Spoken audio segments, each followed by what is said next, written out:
Assalamualaikum warahmatullahi wabarakatuh. Bismillahirrahmanirrahim.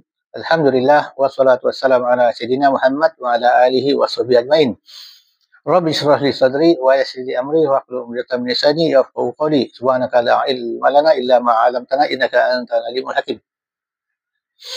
Pertama-tama kali marilah kita bersyukur kehadrat Allah Subhanahu Wa Taala kerana dengan limpah kurnianya kita masih lagi hidup dalam lingkungan iman Islam dan ihsan, dan sama-sama kita satu bertobat kepada Allah Taala akan segala dosa yang telah kita lakukan sama ada kita sedar ataupun tidak. Sama-sama kita satu bermohon kepadanya supaya ia menetapkan kita di atas jalan yang lurus. Pada kali ini saya ingin buat satu reaction ataupun ulasan yang ringkas dalam bahasa yang mudah, dalam bahasa singkat tentang satu statement yang saya dapat daripada grup WhatsApp. Statement ini dibuat oleh seorang yang menamakan dirinya Mahathir, di mana saya dan dia berada dalam satu grup WhatsApp dan kami sentiasa berbincang, bahkan berbahas tentang masalah agama. Statement yang tersebut bermula dengan soalan saya kepada beliau, Tuhan itu apa? Ataupun apakah Tuhan itu? Zat atau nama? Beliau menjawab, bukan zat, bukan nama. Screenshot statement tersebut saya sertakan di sebelah. Reaction saya ini tidak bertujuan untuk mencela ataupun meremeh-remehkan ataupun merendah-rendahkan ataupun memaki hamun ataupun menghasut sesiapa saja. Cuma saya ingin berkongsi pegangan ataupun pandangan yang saya dasarkan daripada pembelajaran dan juga daripada rujukan kitab-kitab bertabar yang mungkin bercanggah dengan apa yang beliau perkatakan. Baik. Soalannya ialah, apakah Tuhan itu? Ya, zat atau nama? Ataupun apapun? Ataupun apakah yang dikatakan Tuhan itu? Baik. Untuk tujuan itu, kita rujuk kepada kalam ulama. Ya, kerana Allah Ta'ala telah menyatakan bahawa jika kita tidak mengetahui, rujuklah kepada ahlinya. Dan ulama yang menjelaskan tentang hal ini telah meninggalkan ataupun merakamkan apa yang mereka perkatakan tentang sesuatu masalah agama di dalam bentuk tulisan, ya, yang dinamakan kitab. Ya. Jadi dengan arti kata yang lain, apabila kita merujuk kitab, maka kita merujuk kalam ulama itu. Ya. Baik. Apakah yang dikatakan Tuhan ataupun hakikat ketuhanan? Kita buka pertama kitab Syarah Usul Taqid, ya. Muka surat 16, ya. Saya bacakan.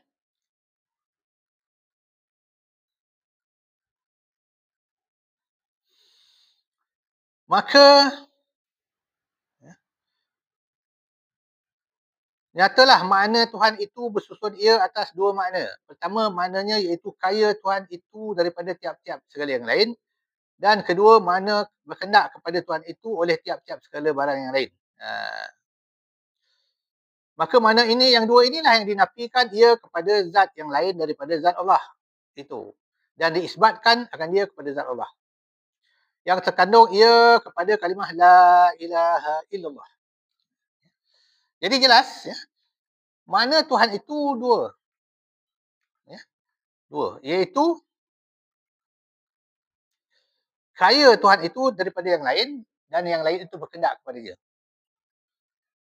Dengan arti, Tuhan itu mestilah kaya. Apa maksud kaya? Kaya itu maksud maha sempurna. Ya, jangan kita takwil kaya itu kepada wang ringgit macam kita, tidak. Ya, kaya itu maha sempurna. Zatnya suci daripada segala kekurangan. Ya, sebagaimana kita, jika kita belajar dengan kitab, belajar sifat 20, kita akan tahu. Ya, sifat yang wajib bagi Allah Ta'ala. Yang 20 yang diberitahu kepada kita. Dan juga sifat-sifat yang lain, ya, yang terkandung dalam Asmaul Husna. Maka wajib bagi Allah Ta'ala itu ataupun mesti ia kaya ataupun maha sempurna daripada segala yang lain. Yang lain itu maksudnya makhluk. Kerana ada dua sahaja, iaitu Allah, Tuhan dan makhluk. Sekarang ini makhluk sudah ada, maka selain daripada Allah Ta'ala itu makhluk. Selain daripada makhluk, Allah Ta'ala. Tiada yang lain, tiada yang pihak ketiga, tidak ada. Ya. Baik. Kita rujuk juga kitab Risalah Tauhid. Muka surat 54. Saya bacakan.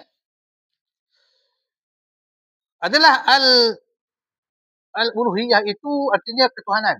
Makna kaya Tuhan daripada tiap-tiap yang lain dan berkendak tiap-tiap yang lain kepadanya. Ya.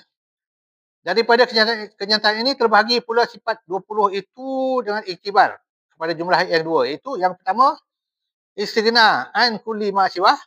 Maksudnya kaya daripada yang lain. Yang kedua, iftikar ilahi kulli ma siwah. Berkendak kepada tiap-tiap yang lain.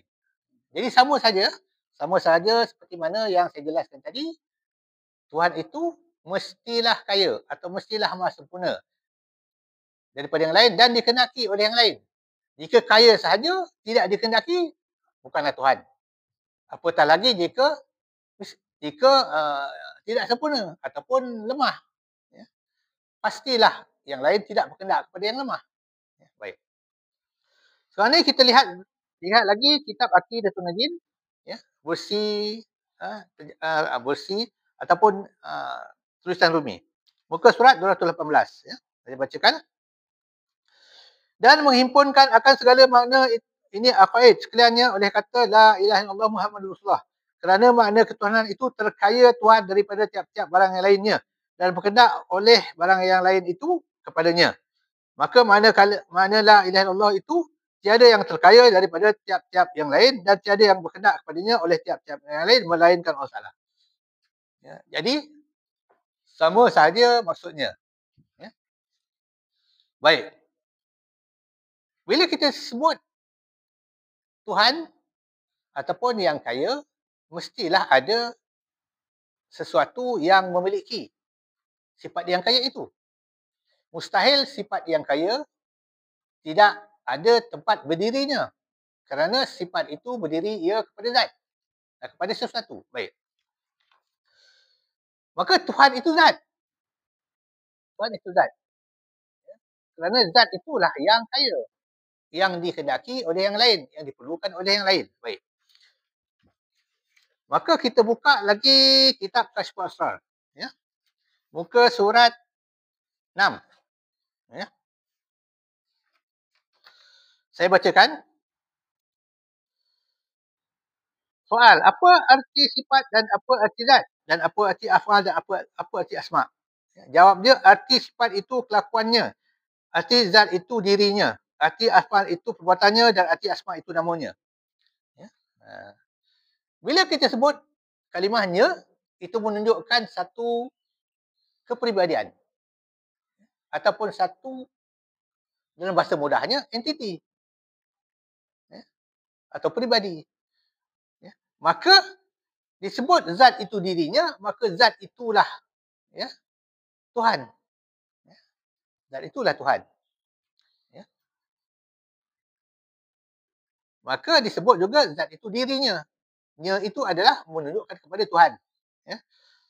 Afal itu perbuatannya, perbuatan Tuhan. Asma itu namanya, nama Tuhan.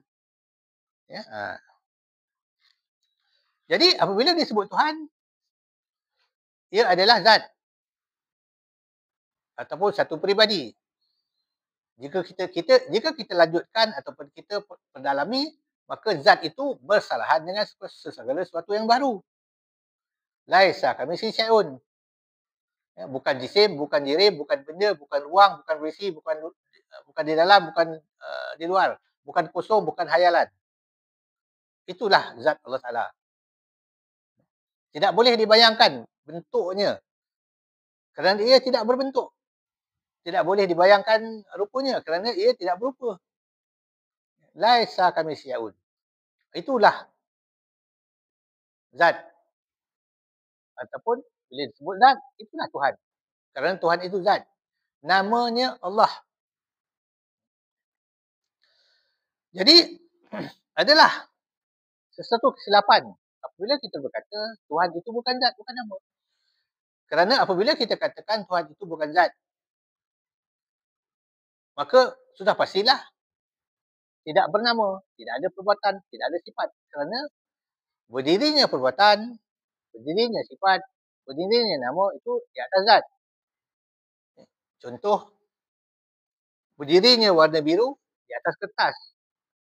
Maka ibarat kias, untuk kita mudah faham, bukan hakikat.